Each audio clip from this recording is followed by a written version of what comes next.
Hello, I'm Kim Wolfe, and I am a certified grief recovery specialist with the Grief Recovery Institute. Welcome aboard. Grab a seat. We're about to take an incredible journey, and it's a journey about loss, and it's a journey about healing, and it's a journey about a future. So grab a seat, get comfortable, and welcome aboard.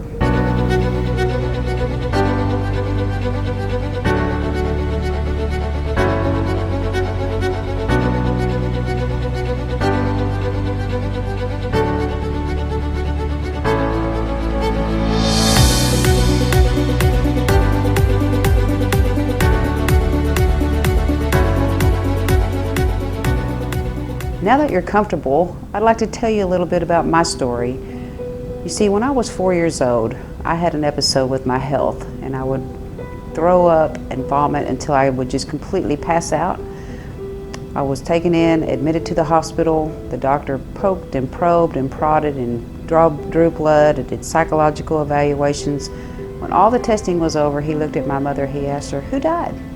"She's grieving." So at 4 years old, I was diagnosed with grief, primarily because my mother was recently divorced. I was living in a household that had a grieving mom. Her marriage was over. I had three big sisters. They were missing their father. They were blaming themselves. They were all going through their own grief journey as well as I was. I just didn't know how to verbalize it. So it came into the physical realm. And after that, the journey continues. You know, my grandfather passed away when I was 7. I didn't understand what death really was until he passed away, and he, to me, was like my father. So losing him was kind of the father role of my life. My mother did remarry. She unfortunately married a very abusive alcoholic, and through that, I lost the ability to trust. So you see, grief can come in more forms than just death. When you lose the ability to trust, you begin to isolate yourself and fall into the patterns that we all fall into. If I had a bad day at school or something and I felt like there was something going wrong and nobody would talk to me, I was always handed that cookie and said it'd be all right, now go to your room and cry, basically. So even as children, we're taught to move away from what was really happening in our daily lives. So we've picked up some bad habits and some bad patterns. My story continues with the death of my sister in a car accident. It was horrific and tragic. I was 25 when she died. She was 35. She left behind a 10 and a 3-year-old. Everybody grieved differently when she passed away. You can love the same person, but you have a different relationship with this individual. We had 2 grieving children. We had a mother who lost a child, and we had 3 sisters who didn't know how we were going to be the 4 Musketeers again because we had a link missing in our family. As time went on, I lost my biological father to suicide, along with other family members, cousins, and so forth through suicide. I had a 33-year marriage end, and of course, career changes and money, financial strains. Grief can come at us at all angles. So I just want to give you a little understanding as to why I'm here, what brought me here, because I would sit down some nights and just cry and ask God, why are you taking everything from me? Why am I losing everything? And then it began to make sense. And when my sister died, I wrote this little thing I called a journey, and that's part of the reason why I'm saving a seat for you. So let me tell you the story about the journey. So you see, when my sister passed away, it was very devastating. And grief showed up at my door like 3 hooded enemies. They were uninvited and unprepared, and they walked right through my door. I even gave them names.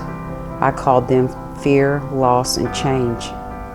They stayed with me around the clock. I woke up and there they were. I took long walks and they remained close by my side. I even began to set a place for them at the dinner table. The nights were the worst. Fear would speak up and say, "You're never going to get through this." Loss, he was like a buffer, and he would whisper, "You got this." I'm the reason fear came. Change was slow to speak, and it was like he never spoke with words, but would simply show me things, and I began to have vivid visions, and my desire for change grew stronger. Sleep slowly came as peace began to flow over my fear. Loss taught me how to accept the things that I cannot change, and serenity became my friend. I learned the art of true surrender. I knew it was time to step aside and say goodbye to fear, loss, and change. I thanked them for the gifts they left behind. As they were packing up to leave, 3 new hooded entities knocked upon my door. They exchanged slight smiles with fear, loss, and change as they entered my life. I asked them, "Who are you?" They softly spoke and said, "I'm faith, I'm hope, and I'm love." So you see, grief can really come to be our teacher. It hurts, it's unhappy, and it's sad, but once you realize and look behind at what they came to do, they make you stronger.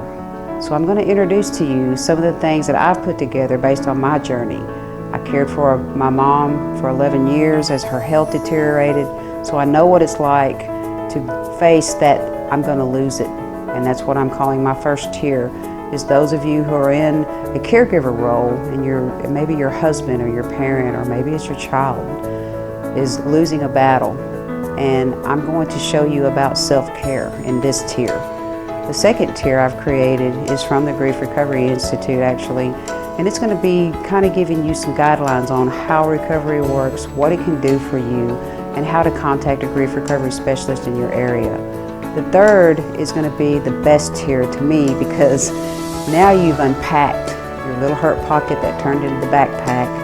You've got all that mess out on the table. You've said goodbye to all that pain, and now you're ready to rebuild. And that's the third tier that we're going to be going into, and that's where you're going to be rebuilding a life that you just always dreamed of. So just know that it's coming. We're working hard to get these videos out and get this library created just for you. So stay tuned, there's more, and you'll be comfortable on this journey.